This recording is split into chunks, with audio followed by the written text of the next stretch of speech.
Amados, abre a tua Bíblia em João capítulo 2. Eu quero compartilhar com você um texto, algumas coisas que estão no episódio que mexe com o meu coração. Muitos textos, todos os textos mexem com o meu coração, mas eu estou com o coração voltado para esse momento em que Jesus está em Caná da Galileia, e João registra o primeiro milagre de Jesus aqui nessa cidade que fica a 6 quilômetros de Nazaré. De carro dá uns 10 quilômetros que você tem que fazer uma volta. Nazaré fica numa parte mais elevada, né? E Caná da Galileia você tem que sair da cidade, contornar para depois chegar num vilarejo de Caná. Em linha reta dá 6 quilômetros, mas de carro em 10 quilômetros você chega na cidade de Caná, um pequeno vilarejo. Nazaré, na época de Jesus, era um vilarejo bem pequeno, que tinha talvez alguma coisa perto de 300 pessoas só morando em Nazaré, 300 a 500 pessoas. Caná da Galileia era menor ainda, não dá para saber, ter certeza, qual o tamanho desse vilarejo. Tinha talvez umas 150 pessoas, 100 a 200 pessoas, não dá para ter muita certeza, mas era bem menor do que Nazaré. Então, nesse lugar, onde aconteceu provavelmente o milagre, ali em Nazaré. Vamos para o texto, depois, só no final, eu vou conversar com você sobre esse episódio aqui do milagre de Jesus, transformando água em vinho, e no final eu tenho 6 verdades para destacar para você, que eu tenho certeza que vai abençoar a tua vida. Mas eu te convido a vir comigo, que eu vou conversando, lendo o texto e vou conversando com você, tá bom? Então, João, Evangelho de João, capítulo 2, a partir do primeiro verso, diz assim: 3 dias depois, e 3 dias depois é o primeiro ano do ministério de Jesus, ele está ainda convocando os seus discípulos, aqueles que andariam com ele durante os 3 anos, ele teve em algum momento na Galileia, em Nazaré. No capítulo 1, ele se encontra com Natanael, com André. André leva Natanael, apresenta para Jesus, tudo isso no primeiro capítulo de João, e ele está no ministério da Galileia, né? Jesus ia para Jerusalém todo ano, como todo judeu, ia para Jerusalém para cultuar no templo, nos dias de Páscoa e nas festas solenes, né? Como todo judeu, Jesus ia também. Mas os evangelistas Mateus, Marcos e Lucas fazem uma separação no escrito, na narrativa que construíram, dividindo o ministério de Jesus na Galileia com os eventos dele na Galileia e o ministério de Jesus em Jerusalém até a crucificação. João não está preocupado com essa estrutura, por isso ele não é chamado de evangelho sinótico. O evangelho de João é estruturado de uma outra forma, ele é conhecido como o evangelho dos 7 milagres. E esse é o primeiro milagre, e tem um propósito para isso, teológico lindo, lindo, lindo, de João escolher 7 dos milagres. O número 7 tem a ver com a divindade de Cristo, tem a ver com a messianidade de Cristo, tem a ver com ele sendo o segundo da Trindade, né, o Filho de Deus, e a perfeição de Cristo, o homem perfeito, né, e Jesus é o homem perfeito, o Messias de fato. Então, os 7 milagres do Evangelho de João também apontam para isso. E o fato dele começar o registro no milagre que aconteceu numa família, aconteceu num casamento, também é cheio de significados e vale a pena dar atenção. Muito bem, então Jesus está no início do ministério e está em Caná da Galileia e está acontecendo o que está registrado aqui. 3 dias depois, houve um casamento em Caná da Galileia. Achando-se ali a mãe de Jesus, talvez Maria fosse a mestre de cerimônia, fosse a organizadora do casamento e da festa. Há uma possibilidade histórica de ter sido assim, por isso a mãe de Jesus estava lá. Achando-se ali a mãe de Jesus, Jesus também foi convidado, como seus discípulos, para o casamento. Era um casamento muito grande, só Jesus e os discípulos, ainda os 12 estavam se formando, mas ele já tinha vários seguidores, e ali foram também todos para a festa de casamento. Tendo acabado o vinho, a mãe de Jesus lhe disse: eles não têm mais vinho, disse para Jesus, em algum momento. Por que ela sabia disso? E ela tomou uma atitude? Exatamente por causa da possibilidade dela ter sido uma das organizadoras da festa desse casamento. Então, ela se moveu para trazer uma solução para o problema. Não tinha mais como pegar vinho em qualquer lugar, e ela recorreu a Jesus, né? Bem interessante isso. E ela chega perto de Jesus e diz o que disse aqui no verso 3. Eles não têm mais vinho. Foi isso que João registrou. No verso 4. Mas Jesus lhe disse: mulher, que tenho eu contigo? Ainda não é chegada a minha hora. No verso 5. Então ela falou aos serventes: fazei tudo o que ele vos disser. Entre o verso 4 e o verso 5, parece que falta narrativa, né?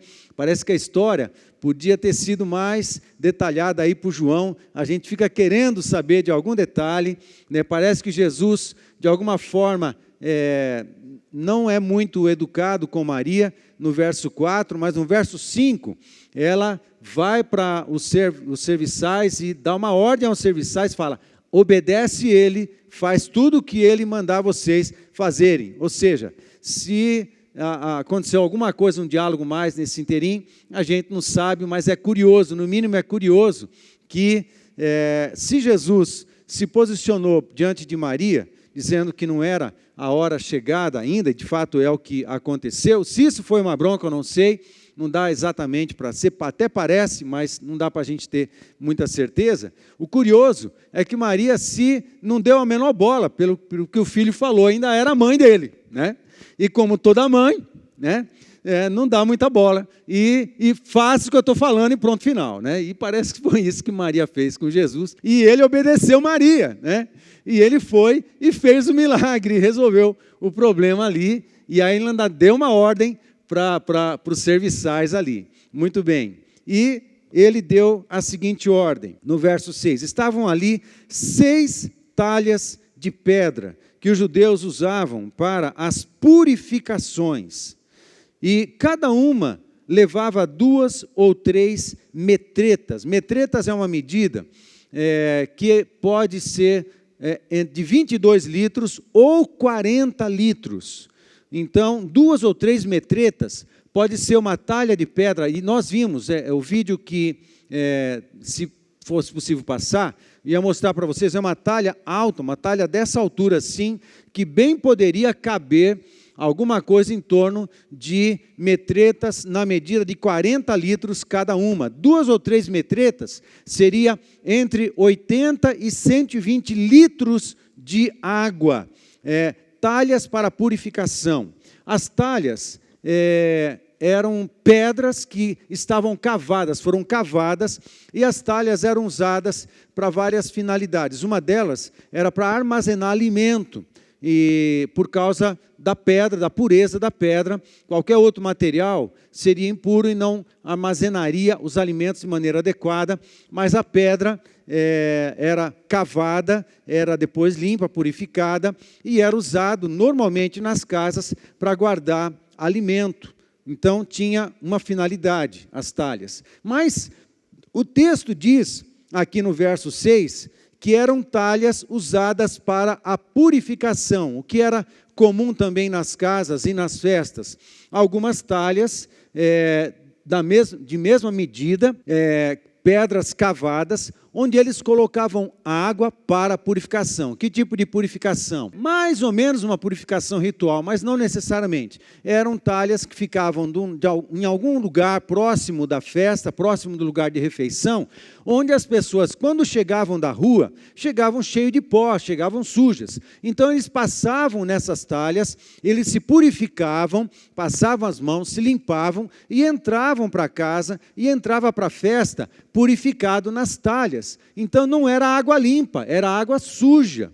Era lugar onde havia de se purificar todo o pessoal. Essa cultura era de maneira expandida, por exemplo, no tanque de Betesda, que ficava ao norte do templo. Quando as pessoas chegavam para entrar no templo, primeiro tinham que passar no tanque de Betesda, se purificar, e depois de purificados, entravam no templo. Quem chegava do sul, passava no tanque de Siloé.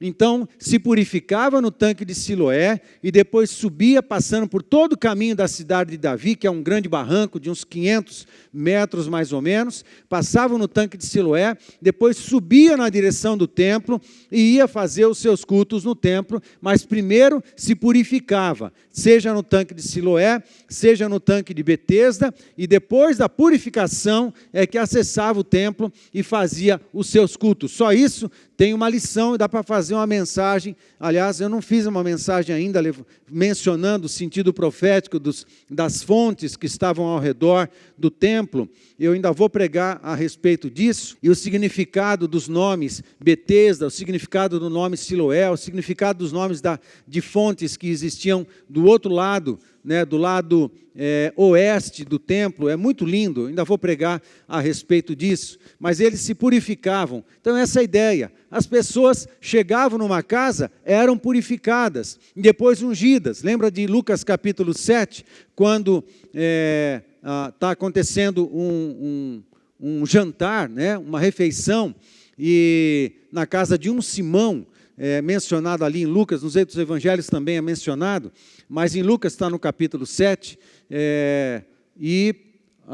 acontece que o dono da casa recebia os convidados e fazia também um ritual de purificação, lavava os pés e depois ungia a cabeça, e assim eles entravam para tomar refeição. E no caso de Jesus, na casa de Simão, eles não fizeram esse ritual com Jesus e nem com seus discípulos. Eles entraram e comeram a refeição sem que o dono purificasse Jesus e seus discípulos. Ou seja, essas talhas que estão aqui mencionadas eram talhas que eram usadas exatamente para a limpeza, né, a purificação das pessoas. E Jesus manda colocar águas nas talhas de purificação. Não tinha um lugar mais limpo para colocar? Não, mas ele usa um lugar sujo. Enche esse lugar sujo com água. Troca a água, né? Coloca a água nessas talhas aí e depois manda servir. Então vamos seguir a leitura. Jesus lhe disse: enchei de água as talhas, e eles as encheram totalmente, entre 80 e 120 litros, provavelmente em cada uma das talhas. Eram 6 talhas. Verso 8. Então lhes determinou: tirai agora e levai ao mestre-sala. Eles o fizeram. Tendo o mestre-sala provado a água transformada em vinho, não sabendo de onde viera, se bem que o sabia os serventes que havia tirado a água, chamou o noivo e lhe disse: todos costumam pôr primeiro o bom vinho e, quando já beberam fartamente, servem o inferior. Tu, porém, guardaste o bom vinho até agora.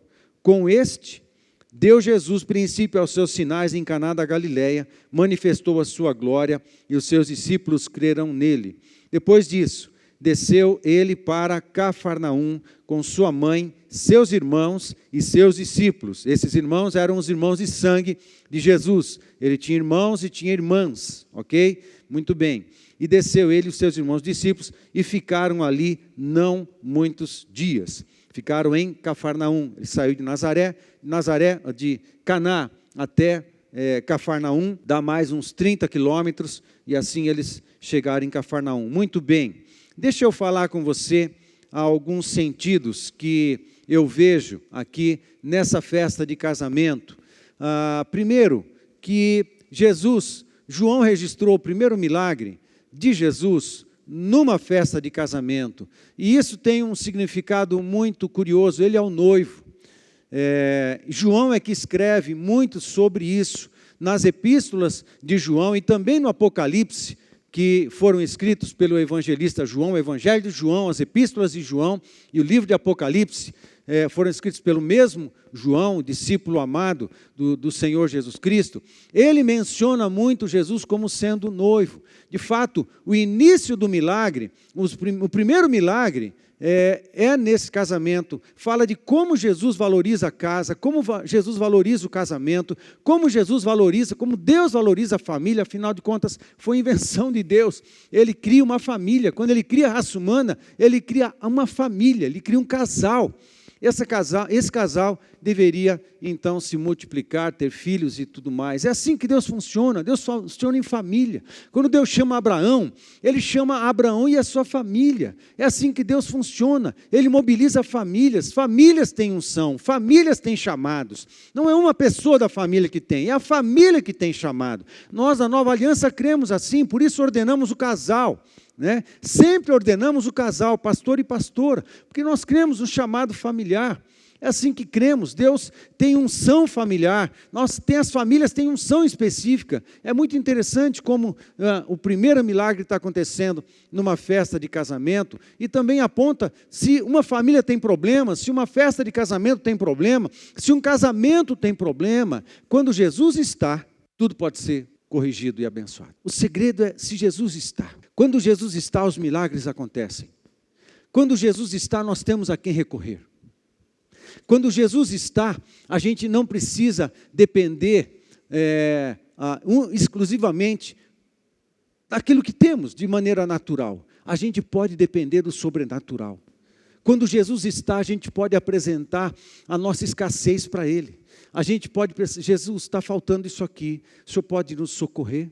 Quando Jesus está, a gente pode depender do milagre, a gente pode crer no milagre, a gente pode esperar o milagre. Quando Jesus está na nossa vida, quando Jesus está na nossa casa, quando Jesus está no nosso casamento e ocupa um lugar de destaque, um lugar de proeminência, aí os milagres podem acontecer.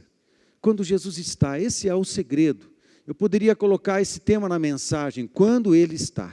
Quando Jesus está, as coisas acontecem, os milagres acontecem. Não importa o tamanho do problema, não importa se vai faltar o que é necessário, não importa se vai faltar o que nem é tão necessário, mas é importante. Jesus estando, Ele pode suprir, trazer à existência aquilo que está precisando, Ele pode suprir, trazer à existência aquilo que é bom e aquilo que é importante também. E se faltasse o vinho? O casamento ia continuar acontecendo. A festa provavelmente ia acabar, a alegria ia acabar, mas eu acho que Jesus não queria que a alegria acabasse. Vamos continuar essa festa, vamos continuar celebrando. Se tem um negócio que parece que Jesus gosta de festa, Jesus gosta de se divertir. Eu acho que Jesus é muito bem-humorado. Embora no Novo Testamento a gente não vê qualquer outro texto dizendo que Jesus sorriu, Jesus gargalhou, Jesus se divertiu. A gente vê texto dizendo que Jesus chorou. Mas quando no meio da praça as crianças correram para cima dele e pularam nele, e ele correu e abraçou essas crianças, eu não acredito que ele não deu um sorriso para elas. Eu acho que Jesus foi muito bem-humorado para com seus discípulos muitas vezes, e bem-humorado às vezes até com seus oponentes, os fariseus. Aonde Jesus está, Ele também pode garantir alegria, celebração, mas Ele precisa estar. A pergunta é, Ele está? Porque aonde Ele está, Ele pode transformar situações e pode transformar a tristeza em alegria. A questão é se Ele está, e se Ele está no governo. Essa é uma coisa muito interessante. Outra coisa, quando apresentaram o problema para Jesus, Ele foi lá e procurou as talhas. Ele podia ter procurado as talhas onde se guardava alimento, mas Ele foi para as talhas de purificação. É uma pergunta que eu tenho feito ainda. Eu não sei se eu já entendi tudo a respeito disso, eu acredito que não. Eu quero entender um pouco mais a respeito disso. Mas foi uma atitude um pouco, com todo respeito, meio nojenta de Jesus, de pegar as talhas onde todo mundo se lavava, enche essas talhas aí de água. Parece que é meio sem sentido. Vai fazer a comida na pia do lavabo. Como é que você vai fazer a comida na pia do lavabo? Parece que não tem meio sentido, mas entenda. João está escrevendo isso daqui e ele está dando sentido espiritual a todas as coisas. Se eles lavaram as talhas, eu não sei dizer, porque não está escrito. Talvez, né? Talvez tivessem lavado, não importa. Mas as talhas que foram usadas eram as talhas de purificação, onde as pessoas se lavavam de maneira ritual para deixar suas impurezas ali. Então, era importante ser naquelas talhas de pedra. Muito interessante. Outra coisa bem interessante é que eram 6 talhas.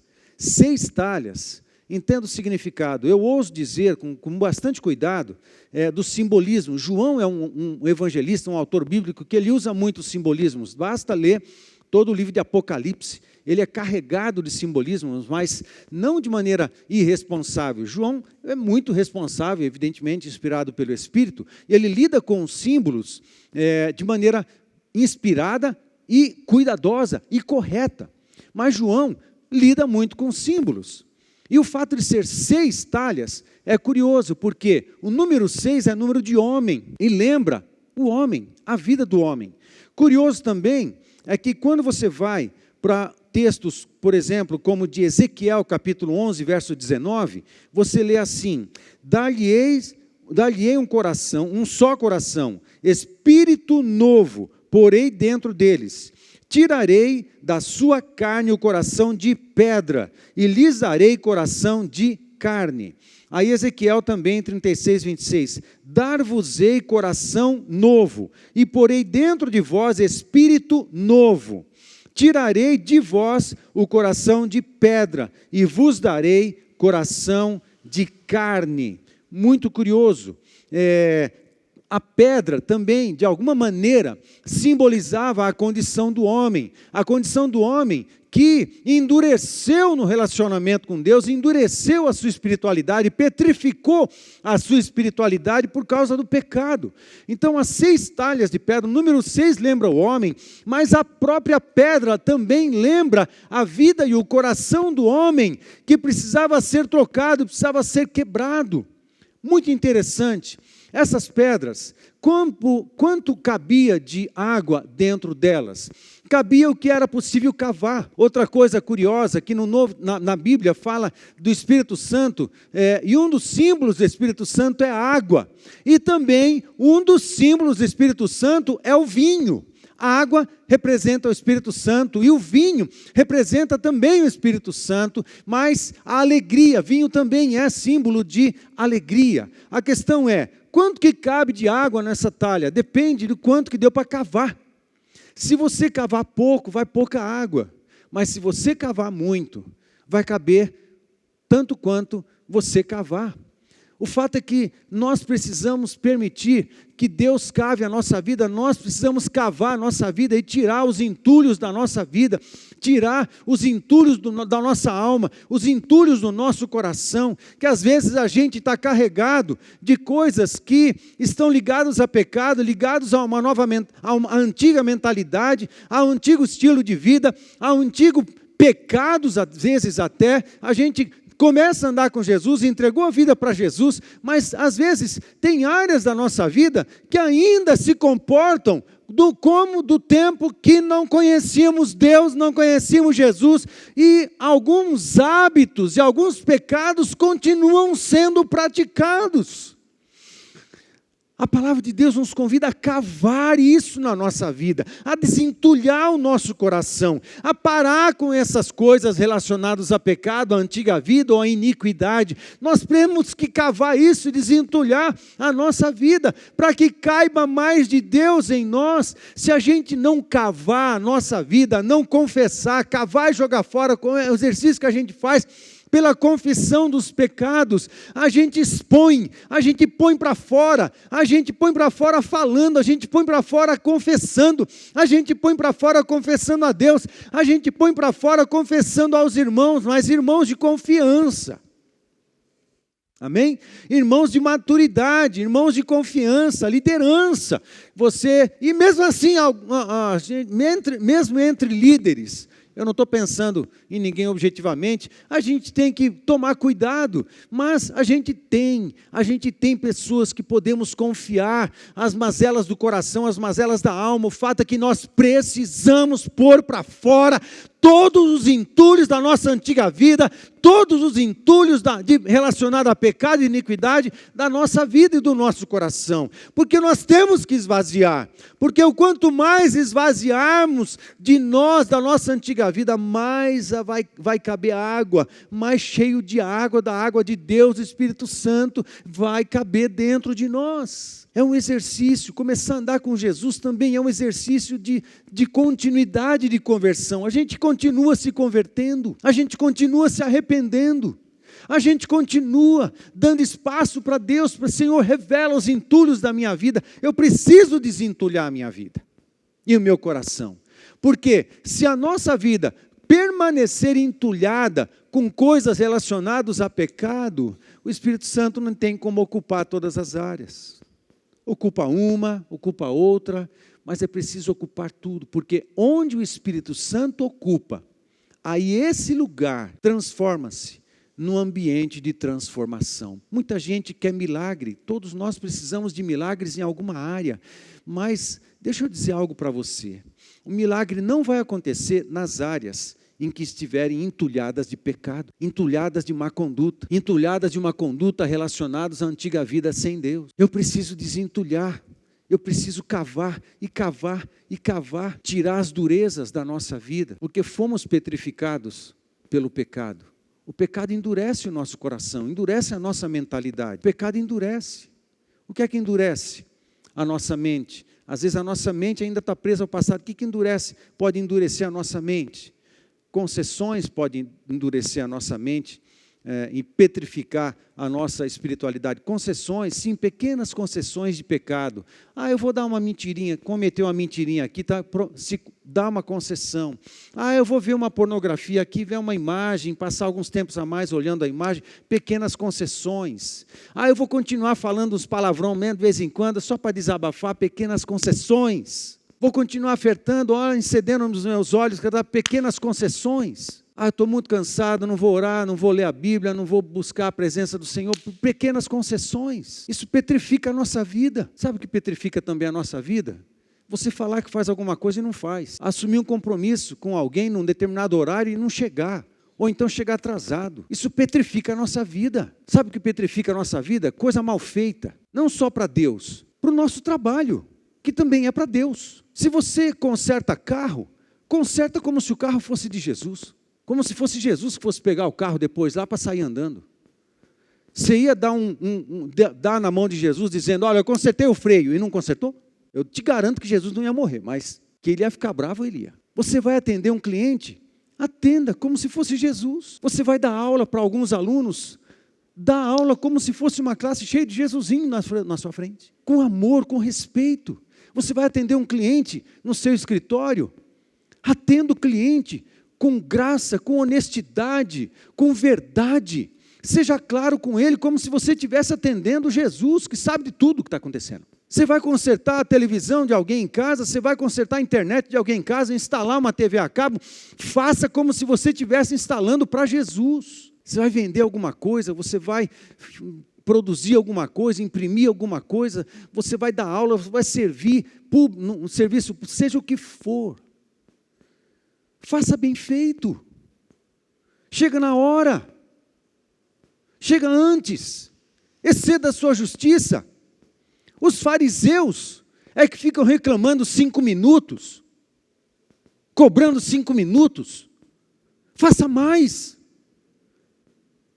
Falou que vem, vem. Falou que vem meio-dia. Chega 10 para meio-dia. Falou que vem meio-dia fazer um negócio. 3 horas da tarde. Você está procurando o camarada e você não acha. Gente, pequenas concessões de mau caratismo. Eu vou me permitir ser um mentiroso, vou me permitir faltar com caráter, eu vou me permitir faltar com respeito com a pessoa que assumiu um compromisso. Pelo amor de Deus, pequenas concessões. Os filhos de Deus, os filhos do reino de Deus não agem assim. Pequenas concessões, isso petrifica a nossa espiritualidade, petrifica a nossa visão de Deus, petrifica a nossa sensibilidade das coisas espirituais, petrifica os nossos corações, os nossos sentimentos para com as necessidades das pessoas, petrifica a nossa vida. Eu não consigo mais ter empatia com ninguém, não consigo mais estar no chinelo de ninguém, não consigo mais sentir a dor do outro, não consigo mais me comover diante da necessidade do outro. A gente vai petrificando, nós somos pedras, se a gente não fizer nada, a gente petrifica mesmo, porque a gente é mau. Pequenas concessões, a gente tem que cavar, e cavar para fora. Senhor, me perdoa, confissão, me perdoa pelas irresponsabilidades no meu trabalho, me perdoa porque eu tenho feito as coisas de forma mal feita, me perdoa porque eu tenho faltado com compromisso, Senhor, me perdoa porque eu tenho sido displicente com a oração, me perdoa porque eu tenho lido pouco a Tua palavra, Senhor, me perdoa porque eu estou embaçando e não faço o que o Senhor me falou para fazer. Senhor, me perdoa, cava, Senhor, cava a minha alma. Eu preciso ter um coração de carne totalmente amolecido pelo Teu Espírito, um coração parecido com o coração de Jesus. Eu não quero ter um coração petrificado, uma mente petrificada, sentimentos petrificados, visão petrificada, entendimento petrificado, míope. Petrificado e míope, capacidade de percepção, capacidade de enxergar a vida, a capacidade de entender a verdade, toda ela prejudicada porque a gente fica se dando concessão para praticar pecado. Pequenas concessões petrificam a nossa vida. Talhas de purificação, eu acho que Jesus está falando alguma coisa com a gente. As talhas da nossa vida, elas tornaram-se impuras por causa do pecado. Mas eu quero agir exatamente aí. Uau! É exatamente onde Jesus quer agir. Está sujo, Jesus quer agir. Está impuro, Jesus quer agir. Jesus está dizendo para a gente, deixa eu cuidar, deixa eu agir, deixa eu encher você da minha água, da água do Espírito, deixa eu purificar você, e deixa eu fazer da sua vida um ambiente de milagres. Porque a quantidade do vinho que Jesus vai produzir vai depender da quantidade da água que tiver em nós, no tanque. Amém, gente? É a água do Espírito. Os dois representam o Espírito Santo. A água representa o Espírito onde Ele está. Pronto, nós temos tudo que precisamos para provar de um milagre novo, de alguma coisa nova vir à existência na nossa vida. Jesus quer agir nisso. Qual é a quantidade do poder, qual é a quantidade, qual é o tamanho do milagre? O tamanho do milagre é proporcional à quantidade de espírito que eu permito ter em mim. Mas isso também é proporcional a quanto eu cavo. E quanto eu desentulho a minha vida. Quanto que eu ponho para fora aquilo que eu preciso pôr. Eu tenho que ter um compromisso com a santidade de Deus, gente. Um compromisso com a santidade de Deus. Aí Jesus manda fazer, prova lá, deixa só obedece, Aí põe água, agora vai provar. O vinho era o melhor de todos. Eu tenho vontade, nós os líderes da Nova Aliança, nós temos um compromisso ético de não tomarmos vinho, de não tomarmos nenhuma bebida alcoólica e nos abstermos disso, ok? Quem toma e quem não toma, ninguém é mais santo que ninguém, mas é um compromisso que a liderança da Nova Aliança tem, todos os líderes sabem disso, porque a gente atende pessoas que às vezes têm problema, né, com bebida, tem problema e tal. Então, por causa da nossa consciência, de uma ética muito bem consciente, volitiva da nossa parte, nós tomamos essa decisão de fazer isso, né, a gente se abstém, até de vinho, a gente se abstém. E eu tomava vinho com meu pai é filho de espanhol, e minha mãe de italiano e tal, sempre tomava muito vinho, então eu sempre apreciei vinho, mas já no pastorado em São Paulo, eu parei, tomei uma decisão de não tomar mais, quando eu precisei atender uma família, um homem, um chefe de uma família, que o problema dele era vinho. Falei assim, eu tenho vinho em casa, um vinho bom em casa, mas agora eu estou ministrando para essa ovelha, esse querido, né? E eu estou exortando ele, não, se abstém, sai fora, não sei o que e tal, e parece que houve uma crise na minha consciência. Falei, parece que não tem muito sentido isso, né? E se eu convido ele para ir em casa? É esquisito, né? Aí eu ponho na mesa, nós aqui tomamos, mas você não vai tomar. O que fica tudo muito estranho. Então, por causa da nossa consciência, nós nos abstemos, né? Isso desde lá. E quando entramos na Nova Aliança, a liderança da Nova Aliança tem essa postura. Amém. Amados, não tem problema, né? Nós tomamos esse compromisso. E ponto final. É pecado, não é pecado? Não é esse o assunto. Ninguém é mais ou menos santo porque toma ou não toma vinho. Ok? Não é esse o assunto aqui. A questão é que é o simbolismo do vinho para nós aqui, né? Ele representa o Espírito Santo. Amado, o que é importante aqui para nós é o seguinte. O Espírito Santo, quando ele faz um milagre, ele não faz um milagre de baixa qualidade. Quando Jesus faz um milagre, ele não faz um milagre meia boca, ele faz um baita milagre. E se ele vai produzir uma novidade na nossa vida, vai ser uma baita novidade. E se é vinho, vai ser o melhor vinho da face da terra.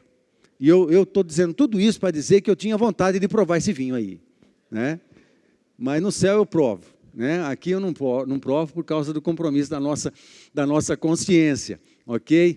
Mas que devia ser um baita de um vinho bom, devia ser um baita de um vinho bom. Belezinha, mas isso que é legal, se é um simbolismo, né, simboliza alguma verdade espiritual, eu quero dizer o seguinte: quando você esvazia a sua vida e você se enche com o Espírito Santo e você se torna um ambiente de transformação, um ambiente apropriado para o milagre, quando ele acontece, é um milagre de qualidade, é um milagre do bom, né? É o melhor que pode acontecer. E o vinho é alegria, simboliza alegria. Você vai para Efésios capítulo 5, verso 18, fala assim: não vos embriagueis com vinho, no qual há dissolução, mas enchei-vos do meu espírito. A alegria que as coisas do pecado trazem para nós são entorpecimentos. A droga, a bebida, qualquer outro tipo de satisfação que qualquer pecado produza para nós é rápido, passageiro, muito mais resultado de entorpecimento do que de verdade. Mas nós queremos uma alegria que permanece, uma alegria que é presente mesmo no dia ruim, uma alegria que é presente mesmo no dia da luta, uma alegria que é presente mesmo no dia da escassez, uma alegria que é presente porque nós temos a quem recorrer. Jesus está com a gente onde Ele está, como Ele está. Então eu posso permanecer com o coração alegre, porque eu tenho a essência da alegria comigo. Agora qualquer outra alegria, por causa de concessões de pecado, eu vou me permitir fazer isso, vou me permitir fazer isso, vou me permitir fazer isso. A satisfação que um pecado produz é efeito de droga, é entorpecimento, é falso, é mentiroso e leva à morte. Um dos textos que eu li estudando isso aqui foi Ezequiel capítulo 18, eu não vou ler porque vai tornar a mensagem grande demais. Entorpecimento, como o pecado é falso. Mas é gostoso por alguns instantes, mas o resultado é morte. E eu não quero trocar o passageiro, o entorpecimento, pela essência, prazer permanente, alegria permanente, presença do Espírito Santo, a alegria de um milagre. Eu fui socorrido pelo meu Deus. Eu vejo tudo isso nesse episódio com Jesus aqui. Quanta coisa linda, quanta coisa linda. E assim, Jesus salvou a festa, salvou a celebração, deixou todo mundo feliz e satisfeito, e ele começou o seu ministério aqui num casamento, de alguma forma apontando para as bodas que ele terá conosco. Um dia nós todos vamos estar numa grande festa, que ele chama de bodas do Cordeiro. A gente vai cear junto. Eu não sei se ele vai servir vinho. Eu não sei. Uma coisa eu sei, que se ele servir, vai ser bom pra caramba. Né? Mas a gente vai celebrar junto. E a gente vai estar muito feliz, porque a nossa vida está cheia dele, está cheia do seu Espírito. Aí eu compartilho com você 6 verdades. 6 verdades. A primeira, baseado nesse texto. Aí pode isso. A primeira: a obediência está associada ao milagre. Quando Maria fala para os serviçais: fazei tudo o que ele vos mandar. Não acreditem nas falsidades. Deus é bom, Deus é bom, Deus é bom. Se a gente é desobediente, o ambiente da desobediência não é propício ao milagre. A obediência, sim. A obediência produz um ambiente propício ao milagre, né? A obediência está associada ao milagre. A segunda verdade: é preciso cavar as talhas do nosso coração e desentulhá-lo.